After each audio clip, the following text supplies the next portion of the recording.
तो मैं मित्र दुर्योधन के उपकारों का विस्मरण नहीं कर सकता। कौन सा उपकार राधे?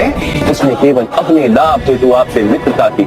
इस सिचुएशन में जब कर्ण दुर्योधन का ऋणी था, उसे क्या करना चाहिए था जिससे कि वो धर्म के पक्ष में यानी कि कृष्ण के पक्ष में आ सके। कर्ण को उस वक्त करना चाहिए था उसे दुर्योधन के प्राणों की हिफाजत करते हुए, जब उसने देखा कि धर्म युद्ध होने वाला है तब उसे पांडवों के पक्ष में आ जाना चाहिए था।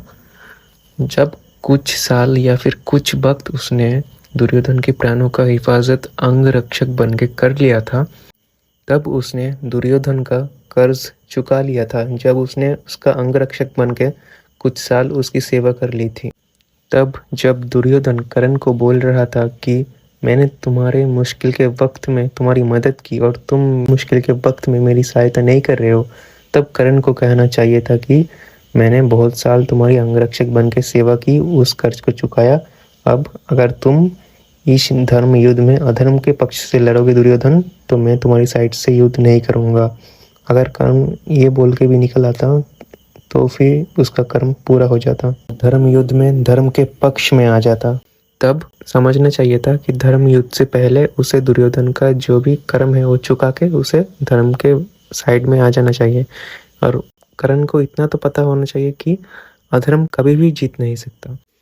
दुर्योधन ने पूरी लड़ाई में कर्ण को सिर्फ इस्तेमाल किया है, तुम पर मेरे उपकार है, यही बात कहे कहे कर कर्ण को इस्तेमाल किया है। और सच्चाई तो ये है कि कर्ण पांडव और कौरव में सबसे बड़ा भाई था। अगर कर्ण पांडवों के तरफ से युद्ध कर रहा होता तो दुर्योधन के मृत्यु के वक्त कर्ण दुर्योधन को मरने नहीं देता, दुर्योधन को बंदी बना के रख लेता पांडवों के पास।